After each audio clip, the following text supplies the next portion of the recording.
সিস্টেমটা পিতৃতান্ত্রিক সমাজ, পরিষ্কার গল্প। এটা আগে কিন্তু আমাদের মাতৃতান্ত্রিক ছিল, দেখবেন কুন্তির পুত্র কর্ণ, ঠিক আছে, তারপর তোমার তুমি দেখবে মহাভারত থেকে, তখন কিন্তু আমাদের কিন্তু মেয়েদের সোসাইটি, মেয়েরা কিন্তু পলি অ্যান্ড্রিস ছিল, কারণ দ্রৌপদীও একটা 5টা বিয়ে করেছে, সেই সময় সেগুলো কিন্তু প্রচলিত ছিল।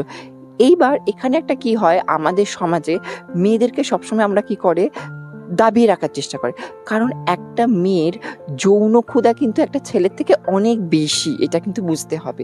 সেই মেয়ের এবার সে যখন সেই যৌন ক্ষুধা তৃপ্ত, এবার একটা ছেলে হয়তো সেই মেয়েটাকে তখন স্যাটিসফাই করতে পারলো না, এবার দেখবে সেই মেয়েটি তখন কি হবে, অটোমেটিক্যালি অন্য ছেলের দিকে তখন চোখ লাগাবে, যে তাকে ডাকবে তুমি এসো। এবার সেই রাজারা তখনকার দিনে কি হতো, ওরা দেখলো যে বাবা আমি তো এই মেয়েটাকে স্যাটিসফাই করতে পারলাম না, এবার ও তো অন্য ছেলের দিকে চলে যাবে, তখন তারা কি করতে লাগলো, সেই মেয়েটাকে দমিয়ে রাখার চেষ্টা করলো। এইভাবে আস্তে আস্তে পর্দা প্রথা, সতীদাহ প্রথা, এইভাবে একটার পর একটা